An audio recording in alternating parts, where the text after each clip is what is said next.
నువ్వు పిండంగా ఉన్నప్పుడు నీ ఒక ప్రాణశక్తిగా తయారైన ఒక పిండము అప్పుడు ఎలాంటి ఆర్గాన్స్ తయారవ్వలేదు. ఆర్గాన్స్ తయారవ్వక ముందే నీలో ప్రాణశక్తి అది తన పనితీరును తను చేసుకుంటుంది. అంటే ఆ ప్రాణశక్తికి ఆ శరీరం యొక్క ఆ పిండానికి ఒక ప్రాణశక్తి కావాలి, దానికి ఒక ఆహారం కావాలి కదా. అది ఆక్సిజన్ లాగా తీసుకుంటుంది. అమ్మ శ్వాస నుంచి ఆక్సిజన్ తీసుకొని ఆ ప్రాణశక్తి పెద్దగా అవుతుంది. పిండంలో ఉన్నంత వరకు దానికి ఆహారం శ్వాస, అంటే ప్రాణశక్తికి శ్వాస లోపల అదే ఆహారం దానికి. అలా అలా అలా ఆ శ్వాసతోనే అది ఆహారం ఏంటిది, లోపల పిండానికి ఆహారం ఏంటిదంటే శ్వాసనే. తల్లి పీల్చే శ్వాస అది ఆక్సిజన్ గా మారి అది ఆహారంగా మారి పిండం లోపలికి ప్రాణశక్తికి వాయువుగా మారి అది శక్తిగా మారి అది డెవలప్ అవుతుంది లోపల. ఆ మెల్లమెల్లగా మెల్లమెల్లగా ఆర్గాన్స్ డెవలప్ అవుతున్నాయి. ఆ ఆర్గాన్స్ మెల్లగా డెవలప్ అవుతున్న కొద్దీ ఏమైపోతుందంటే ఆ ఆర్గాన్స్ మొదలైన కాడ నుంచి, అంటే డెవలప్ అయ్యి మొదలైన కాడ నుంచి వాటి ఫంక్షనింగ్ జరుగుతూనే ఉంది. అప్పుడు నీ మెదడు కూడా సరిగ్గా డెవలప్ కాలే, నీకు అప్పుడు మనసు లేదు, కానీ ఫంక్షనింగ్ లోపల ప్రాణశక్తి ఆ ఫంక్షనింగ్ జరుగుతూనే ఉంది. ఇంకా కొంచెం పెద్దగైన తర్వాత 9 నెలల వచ్చేసిన తర్వాత నీ ఆర్గాన్స్ అన్ని కంప్లీట్ గా డెవలప్ అయిపోయి దేని పనితీరు అది చేసుకుంటూ ఉంటుంది. అప్పుడు కూడా నీ శరీరానికి నువ్వు పిండం లోపల తల్లి లోపల ఉన్నప్పుడు నీకు ఆహారం ఉండదు. అప్పుడు కూడా నీకు ఆక్సిజనే. తల్లి స్వీకరించే శరీరము ఆ తినే ఆహారము అది నీకు వాయువుగా అంటే శ్వాసగా మారి అది ఆక్సిజన్ లెవెల్ లేకపోతే ఫుడ్ గా మారి అది నీకు ఎనర్జీని ఇస్తుంది. ఆ లోపల ప్రాణశక్తికి శక్తినిస్తుంది అది. ఇప్పుడు మైండ్ మొత్తము కంప్లీట్ గా డెవలప్ అయిపోయింది 9 నెలలు. అంటే దాని యొక్క భౌతికంగా కంప్లీట్ గా అది ఎలా పని చేయాలో తయారైపోయింది. మెదడు, కిడ్నీ తయారైపోయింది, కాలేయము లివర్ తయారైపోయింది, జీర్ణ వ్యవస్థ లోపల తయారైపోయింది, కంప్లీట్ తయారైపోయింది. ఇప్పుడు ఆ ప్రాణశక్తి లోపల కొట్టుకుంటుంది. అప్పుడు నీలో మనసు అనేది ఉంటదా? అప్పుడు ఉండదు. బ్రెయిన్ అనేది ఏదైనా సమాచారాన్ని తీసుకొని ఉంటదా? అది ఉండదు. పని చేస్తుంటది అది. అంటే దానికి ఏ జ్ఞాపకాలు ఉండవు, కానీ దాని ఫంక్షనింగ్ మాత్రం జరుగుతుంటది. అది అప్పుడు ఏమైపోతుంది అంటే ఆ పిండం బయటకు వచ్చిన తర్వాత తల్లి శ్వాసను వదిలేసి బయటకు వచ్చిన తల్లి ద్వారా శ్వాసను వదిలేసి బయటకు వచ్చిన తర్వాత ఈ ప్రకృతి నుంచి శ్వాస తీసుకున్న తర్వాత అది ఆటోమేటిక్ గా తనకు ఆహారం అనేది తీసుకోవాలనుకుంటది. భౌతికంగా ఆహారం తీసుకోవాలని చూస్తుంది. అంటే ఫుడ్ రూపంలో ఏదినప్పుడు పాలు తాగుతుంది. ఆ పాలు తాగి ఆ జీర్ణ వ్యవస్థ అంతా పనిచేసి ఆ కాలేయము పనిచేసి తనకు అరుగుతుంది. లోపల జీర్ణ వ్యవస్థ పనిచేస్తుంది, కిడ్నీ పనిచేస్తుంది కాబట్టి తనకు మూత్రం వస్తుంది, లెట్రిన్ వస్తుంది, గుండె పని చేస్తుంది కాబట్టి శ్వాస ఆడుతుంది. ఇప్పుడు తన జీవితంలోకి ఇవన్నీ సహజంగా అస్తిత్వం, తన మనిషి అస్తిత్వం ప్రాణశక్తి తోటి ఆ చంటి పిల్లాడి శరీరంలో ఆ ప్రాణశక్తి తోటి అన్ని ఆర్గాన్స్ పనిచేస్తున్నాయి కదా. కానీ ఇక్కడ ఇప్పుడు బాగా గమనిస్తే తనకు మనసు లేదు, జ్ఞానము లేదు. మెదడు పనిచేస్తుంది కానీ జ్ఞానం లేదు, మనసు లేదు, ఏ ఇన్ఫర్మేషన్ లేదు. తను ఒక స్వచ్ఛ పరిపూర్ణమైన అస్తిత్వం కలిగి ఉన్న ఒక రియల్ హ్యూమన్ కలిగిన ఒక దైవత్వ స్థితిలో ఉన్న ఒక ప్రాణి, అది ప్రాణశక్తి. అది ఇప్పుడు ఒక 5-6 సంవత్సరాల తర్వాత, 5-6 సంవత్సరాల తర్వాత, ఒక 10 సంవత్సరాల తర్వాత తను చేసుకున్న గ్యాదర్ చేసుకున్న ఇన్ఫర్మేషన్ అంతా ఒక మనసుగా ఏర్పడుతుంది, అది జ్ఞానంగా ఏర్పడుతుంది. అప్పుడు నీలో నీ ఇష్టాలు, కోరికలు, ఆశలు ఇవన్నీ పుడతాయి. అప్పుడు నీకు సపరేట్ ఇష్టం పుడుతుంది, సపరేట్ కోరిక అనేది పుడుతుంది, ఆశ అనేది పుడుతుంది, ఇష్టం అనేది పుడుతుంది. అప్పుడు అభిప్రాయాలు అన్ని కొన్ని వాటి మీద అభిప్రాయాలు ఏర్పడుతుంది. అప్పుడు అలా అలా అలా మనసు ఈ వ్యక్తి మనిషి పెరుగుతున్న కొద్దీ మనసు గట్టిగా ఎస్టాబ్లిష్ అవుతుంది. అంటే దృఢంగా మారుతూ వెళ్తుంది మనసు అనేది. అంటే కండిషన్ గా మారుతూ ఉంటుంది. ఇలా జీవించాలి, ఇలా సక్సెస్ అవ్వాలి, ఇలా గోల్ పెట్టుకోవాలి, ఇలా డబ్బు సంపాదించాలి, ఇలా పేరు సంపాదించాలి, ఇలా గుర్తింపు సంపాదించాలి అనే కోణంలో అతను పెరుగుతున్న కొద్దీ, ఈ ప్రపంచంలోకి అడుగు పెడుతున్న కొద్దీ మనసు అనేది బలంగా దృఢపడుతూ ఉంటుంది. ఈ మనసు ఎంత గట్టి పడిపోతే, ఎంత బలంగా మారిపోతే అప్పుడు ఏమైపోతుందంటే మనలో అనేక మానసిక ఒత్తిడులు వచ్చి చేరుతుంటాయి. నువ్వు చిన్నగున్నప్పుడు 5-6 సంవత్సరాలు ఉన్నప్పుడు నీకు మనసు అనేది ఎస్టాబ్లిష్ అవ్వలేదు. అప్పుడు నీ లోపల ఎలాంటి ఆందోళన లేదు. నీ పక్కింటోడు చనిపోయినా, నీ రిలేటివ్ ఎవరైనా చనిపోయినా నువ్వు కాసేపు అలా చూస్తావు, ఎవరో ఏడుస్తుంటే కాసేపు అలా చూస్తావు, మళ్ళీ వెంటనే పోయి ఆడుకుంటావు. అంటే మనసు అక్కడ ఎస్టాబ్లిష్ అవ్వలేదు. స్వచ్ఛమైన శుద్ధ మనసుతో ఉందన్నమాట. అంటే ఆ మనిషికి ఏ కండిషన్ లో అంటుకోలేదు. అంటే ఏ ఈర్ష్య, ద్వేషం, పగలు, ఈర్ష్య, ఈ ఒత్తిడులు, ఆందోళనలు, ఆ కోరికలు, ఇష్టాలు ఏవి అంటుకోలేదు మనిషికి. ఇంకా అది శుద్ధ మనసుతో ఉంది. అది పరిపూర్ణంగా రోజంతా ఆడుకుంటూ ఉంటుంది ఆ శరీరం. ఆ శుద్ధ మనసుతో ఆ పిల్లవాడు ఉన్నప్పుడు రోజంతా ఆడుకున్న పిల్లవాడు అలసిపోడు. మనసు గందరగోళం ఎప్పుడైతుందో అప్పుడు శరీరం తొందరగా అలసిపోతుంది. ఆ పిల్లవాడు మనసు శుద్ధంగా ఉంది కాబట్టి రోజంతా ఆడుకుంటాడు. వాడికి ఏ టెన్షన్ లేవు. తినాలి, ఆడుకోవాలి, తినాలి, ఆడుకోవాలి. వాడి హ్యాపీ లైఫ్. ఆ ఎక్స్పీరియన్స్ నీకు ఉంది, నాకు ఉంది. ఉంది కదా. మనకి లేదని కాదు, ఎవరికో వస్తుంది అనేది కాదు. ఎందుకంటే మనం కూడా మనం పుట్టి పెరిగినాం కదా, ఆ ఎక్స్పీరియన్స్ మనకు ఉంది. ఇప్పుడు ఆ శుద్ధ మనిషితో ఉన్న అబ్బాయి తన జీవితంలోకి స్కూల్ ని పంపించిన తర్వాత టీచర్లు చెప్పే విధానము, అమ్మ నాన్నలు జీవితం అంటే ఏదో చెప్పే విధానము, దేవుడని, సాంప్రదాయం అని, ఆచారాలని, సంస్కృతులని, దేశభక్తి అని, దైవభక్తి అని, గురువులని, మర్యాదలని, గౌరవం అని, ఇవన్నీ మనము ఇలా ఉండాలి, అలా ఉండాలని చెప్పేసే కొద్దీ తన మనసు దృఢంగా మారుతూ, తన మనసు బలపడుతూ వస్తుంది మెల్లగా. ఆ మనసు ఎంత బలపడితే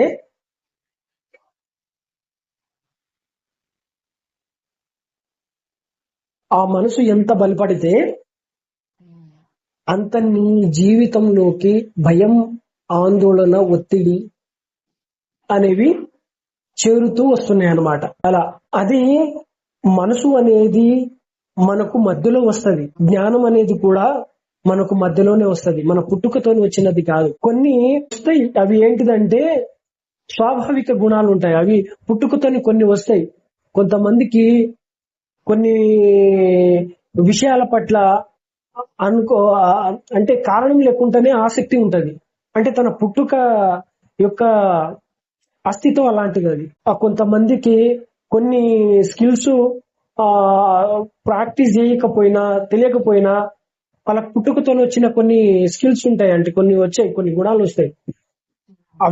అవేంటంటే ఆటోమేటిక్ గా అరే వీడేంద్ర బాబు, వీడు 1 గంట చదువు. మనం కొంతమంది చూస్తాము, మైండ్ అంటే వాడి మెదడు యొక్క పనితీరు చాలా డిఫరెంట్ గా ఉంటుంది ఒక్కొక్కరికి. అంటే ఒకడు గంట చదవంగానే చాలా ఇన్ఫర్మేషన్ తెలుసుకుంటాడు. ఒకడు 2 గంటలు 3 గంటలు చదివినా వాడికి మైండ్కి ఎక్కదు. అంటే వాడికి ఆ మైండ్ లో ఎక్కడానికి రీజన్ కూడా ఉంది. అంటే ఆ మెదడులో ఆ సమాచారం ఎక్కడానికి రీజన్ కూడా ఉంది. అంటే అది ఆసక్తితో చదువుతున్నాడు, ఇతను ఆసక్తి లేకుండా చదువుతుండొచ్చు. అలా మన మనసు మధ్యలో ఏర్పడింది, మన జ్ఞానం మధ్యలో ఏర్పడింది. వీటినే ఇప్పుడు మనం జీవితం అనుకుంటున్నాం. వీటినే నువ్వు అని గుర్తిస్తున్నావు. నువ్వు ఎవరంటే ఏం చెప్తున్నావు తెలుసా? ఇంతవరకు నీ మనసు ద్వారా ఏర్పరచుకున్న సమాచారాన్ని బట్టే ఇది లాలు అని అంటున్నావు. ఇంతవరకు సమాచారం పోగు చేసుకుని జ్ఞానంగా ఏర్పరచుకొని చెప్తున్నావు చూడు, దానిని లాలు అని అంటున్నావు. ఈ జ్ఞానము, ఈ సమాచారము, మనసు ఇదంతా నువ్వు కాదు. నువ్వు ఎవరు అంటే నువ్వు ఒక సహజమైన అస్తిత్వం కలిగిన ఒక ప్రాణివి. ఆకలి వేస్తుంది అందరిలాగే నీకు, నిద్ర వస్తుంది అందరిలాగే నీకు, శృంగార భావనలు కలుగుతాయి అందరిలాగే నీకు, శ్వాస ఆడుతుంది అందరిలాగే నీకు. అందరిలాగే నీకు కాలకృత్యాలు అన్ని జరుగుతాయి. అందరిలాగే నువ్వు మనిషివి. ఎక్స్ట్రా క్వాలిటీస్ ఏమి లేవు. ఎక్స్ట్రా ఏమనుకుంటున్నావు అంటే ఈ ప్రపంచం ద్వారా వచ్చిన జ్ఞానము, ఈ ప్రపంచం ద్వారా ఏర్పడిన మనస్సు, వీటిని నువ్వని అంటున్నావు. నువ్వు అది కాదు. నువ్వు అది కాదు. నువ్వు ఎవరంటే, నువ్వు చిన్నప్పుడు 5 ఏళ్ళు ఉన్నప్పుడు ఏ సమస్య లేకుండా అకారణంగా ఆనందంగా 24 గంటలు ఆడుకుంటూ పాడుకుంటూ గడిపినవు చూడు.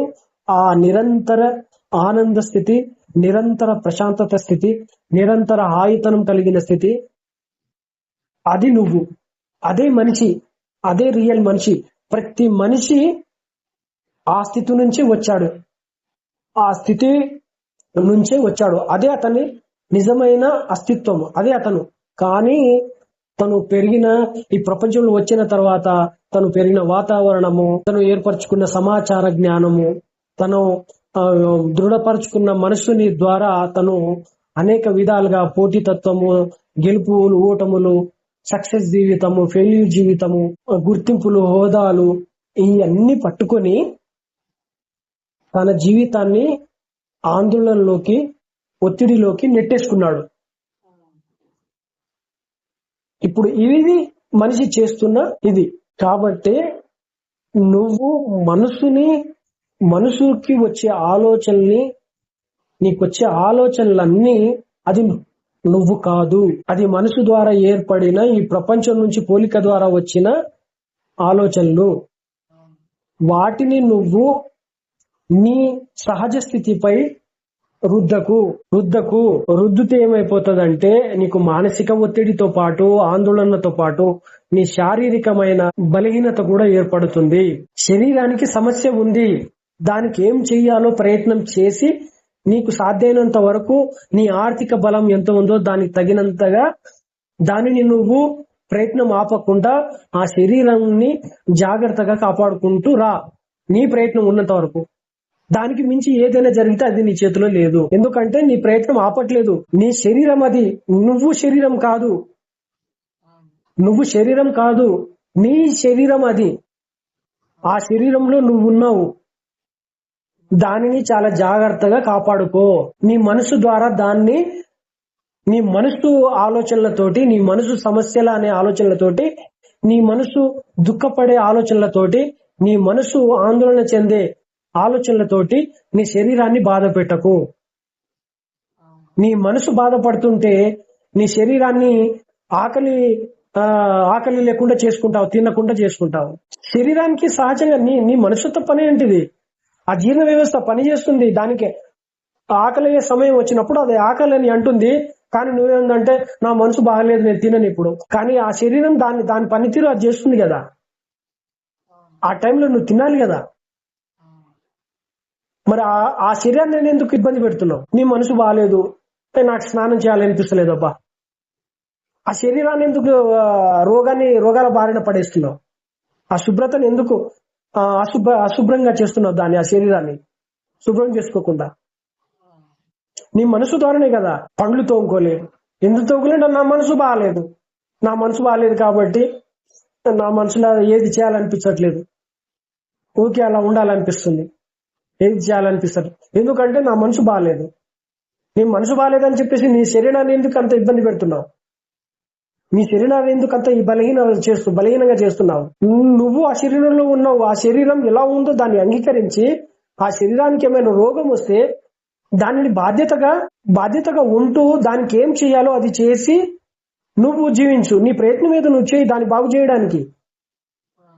దానికి మించి ఏదైనా జరుగుతూ ఉంటే నీ పరిధిలో లేదంటే, నీకు అసాధ్యంగా ఉందంటే దాన్ని నువ్వు వదిలే. దాని గురించి నీకు అసాధ్యంగా ఉందని చెప్పేసి మళ్ళీ ఆలోచనలు పట్టుకొని నా శరీరం అలా అయిపోయాయి, నాకు అనారోగ్యం ఇలా వచ్చే అని పట్టుకుంటే అయిపోయాయి.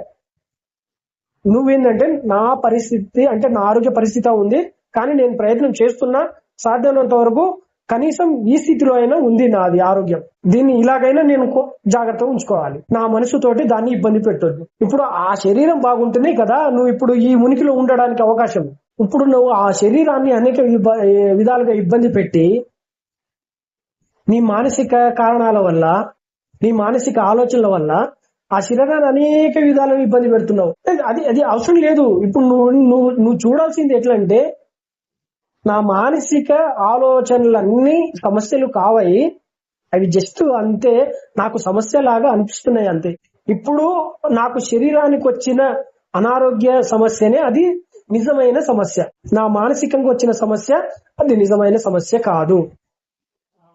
నా శరీరానికి వచ్చిందే, నా శరీరానికి అనారోగ్యం వస్తే అదే నిజమైన సమస్య. ఇప్పుడు ఆ సమస్యకు పరిష్కారం ఏంటిది, నా వల్ల ఎంత సాధ్యం అవుతుంది, ఏం చెయ్యాలనేది నువ్వు చేసుకోవాలి. ఇప్పుడు మెజారిటీ పీపుల్ చేసేది ఏంటిదంటే, ఈ మానసిక సమస్యల్ని ఆలోచనలన్నీ తీసుకొచ్చి వాటిని ఆ మానసిక ఆలోచన సమస్యలకు లొంగిపోయి శరీరాన్ని కూడా పాడు చేసుకుంటున్నారు. ఎలా అంటే ఇప్పుడు నువ్వు బాగా ఆలోచించు. ఒక ఉద్యోగం రాలేదు, అది మానసిక సమస్య. ఆయనకు ఉద్యోగం రాకపోతే ఆకలికి ఏమైనా సమస్యనా, సంబంధమా? కానీ ఆకలికి చంపుకుంటాడు. తన ఉద్యోగానికి, తన స్నానానికి, తన శరీర శుభ్రతకి ఏమైనా సంబంధమా? ఉండదు. కానీ ఉద్యోగం రాలేదని స్నానం చేయకుండా బాధపడుకుంటుంటే ఆ శరీరం ఇబ్బంది పడుతూ ఉంటుంది. ఉద్యోగం రాలేదని తాగుడుకు బానిస అవుతాడు, అది మానసిక సమస్య. జాబ్ రాలేదు, అది మానసిక సమస్య. ఆ మానసిక సమస్యను తీసుకొచ్చి శరీరానికి ఎందుకు రుద్దుతున్నావు? శరీరం పైన తాగుతున్నావు. ఆ తాగుతున్నది ఆల్కహాల్ అంతా బాడీకి వెళ్తుంది, శరీరానికి వెళ్తుంది. నీ మానసిక ప్రాబ్లం వల్ల నువ్వు శరీరానికి ఒక చెడు అలవాట్లు నేర్పిస్తున్నావు, చెడుని పంపిస్తున్నావు. చెడు పదార్థాన్ని నీ శరీరంలోకి పంపిస్తున్నావు, దాన్ని బలహీనపరుస్తున్నావు. నువ్వు నీకు శరీరం ఏమైనా అడుగుతుందా, నాకు ఈ ఆల్కహాల్ నా బాడీ నాలోకి పంపి అని? ఏం చెప్పట్లేదు కదా. శరీరం ఎప్పుడూ ప్రకృతి ధర్మాల పరంగా చిన్న జ్వరాలు ఏమైనా వస్తే మెడిసిన్ వాడకుండా కూడా తగ్గిపోయే తనకు రోగ నిరోధక శక్తి లోపల ఉంది, అది తయారు చేసుకున్నది. అది ఇప్పుడు రక్త కణాలు చనిపోయి కొత్త రక్త కణాలు పుడతాయని అంటున్నాం కదా. అది ఎవరైనా మెడిసిన్ తీసుకుంటే కొత్త రక్త కణాలు పుడతాయని ఏమైనా ఉందా? సహజంగా లోపల కొన్ని పుడుతున్నాయి, కొన్ని చచ్చిపోతున్నాయి కదా. అది లోపల సహజంగా ప్రక్రియ జరుగుతుంది కదా. అలాగే తన పనితీరు తను చేసుకుంటూ వెళ్తుంది.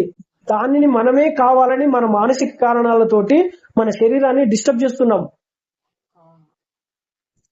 ఇది మనిషి అర్థం చేసుకోలేక చాలా సఫర్ అవుతున్నాడు.